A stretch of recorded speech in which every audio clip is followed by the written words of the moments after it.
Imagine, for a second, that you were to flee your country, and you have a very short time to take what you can and leave your home, your city, everything behind you. You could not find your diplomas, or perhaps as you were traveling by sea, you've lost the documents. Now, you have arrived in a host country, but you cannot prove that you have those qualifications. How would you feel? What could you do?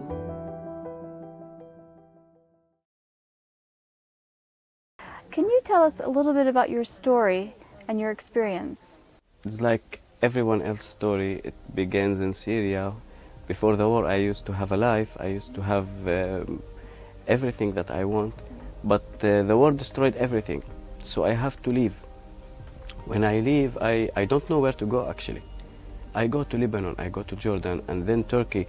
And I think like there's something missing in my life. I don't have the opportunity of work, opportunity of living in safe, like we want to say. That's why I decided to came to Greece.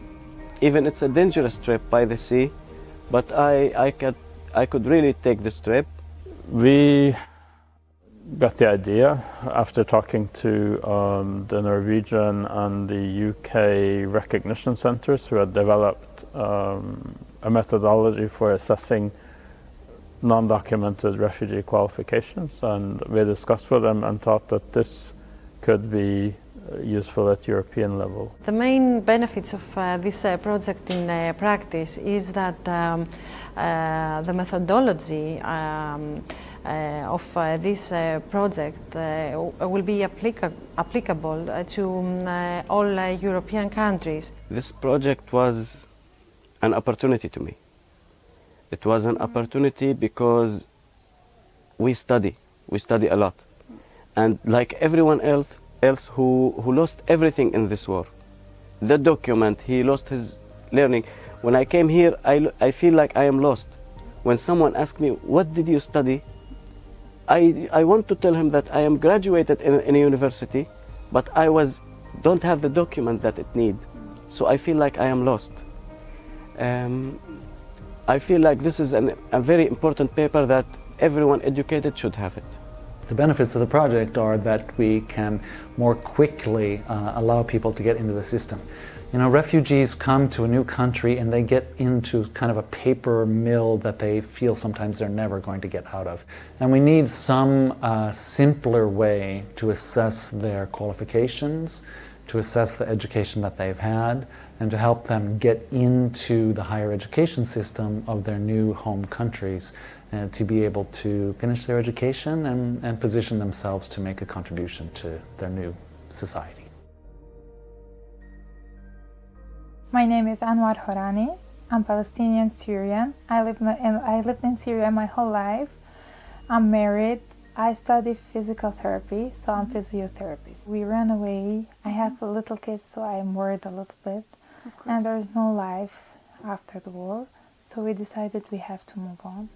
We continue through Turkey until Greece. It has a lot of political support because our member states have adopted several action plans, but this particular project fits in perfectly.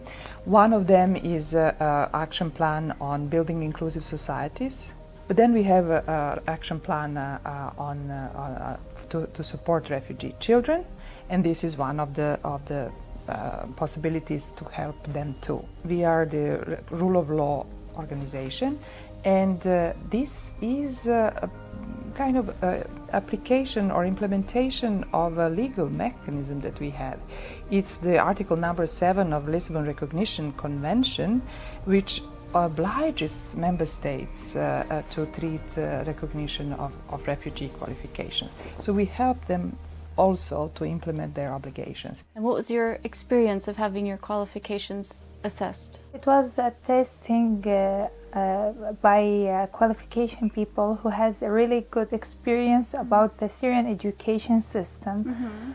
So when we went there, there was 3 people who has a good knowledge asking you specific questions, writing the answers and making like they are looking if it's true or not. It was happening there, so they make sure if you had the qualifications. The methodology is based on the assessment of available documentation which refugees might have with them. In addition, we conduct structured interview with the experienced credential evaluator. One of the most challenging thing is to give the right information to the right stakeholders, but also to the applicants, in order not to create too high expectations of what the passport is. Often they'll have partial documentation, so most of the cases that we have seen so far had something. They might have had a graduation statement but no transcript. So it's kind of using our knowledge of the system of education of the country to ask questions about modules studied, about the university, checking the institutions accredited. It's kind of making up the details that you're missing through questions and then cross-checking that things make sense. Our hopes for the future is to see more refugees to participate in such projects, to see a continuation, to see universities accepting refugees, see refugees to efficiently contribute in the host societies, and all of us to see, including governments and Europe, to see that refugees are a part of a solution, and they have qualifications and skills. We need all to see this.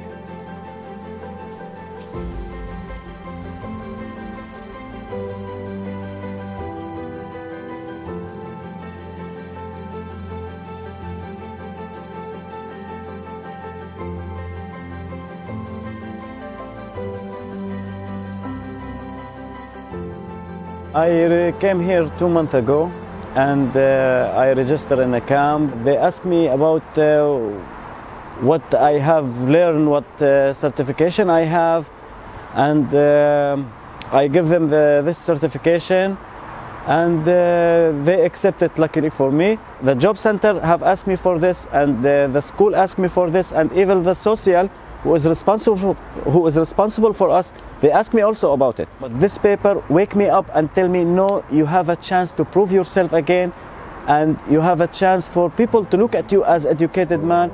And this is exactly what it did.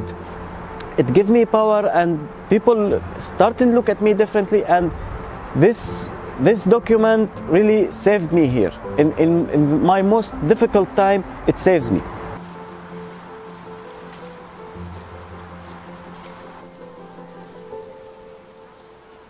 I'm attending a course. It's about international public health. It's collected the medical department together. So we're nursing, physiotherapists, and so many other. So it's in English, so I get the benefit to go and attend it. And I feel pretty happy that I had that opportunity. It's a big opportunity. Everyone was surprised as I have been here for 5 months and I get accepted in college. That was remarkable for me. It was like the document number one because the cause I got into that course. I feel like I have a big appreciation for Greece, for their generosity. Even they are in some difficulty as us, but they open their arms and hold us in that time, so I really, really would like to thank them. Imagine someone could assess your qualifications and you could now apply to a job in your relevant field or continue your studies. How would you feel now? Would it be different? Would not.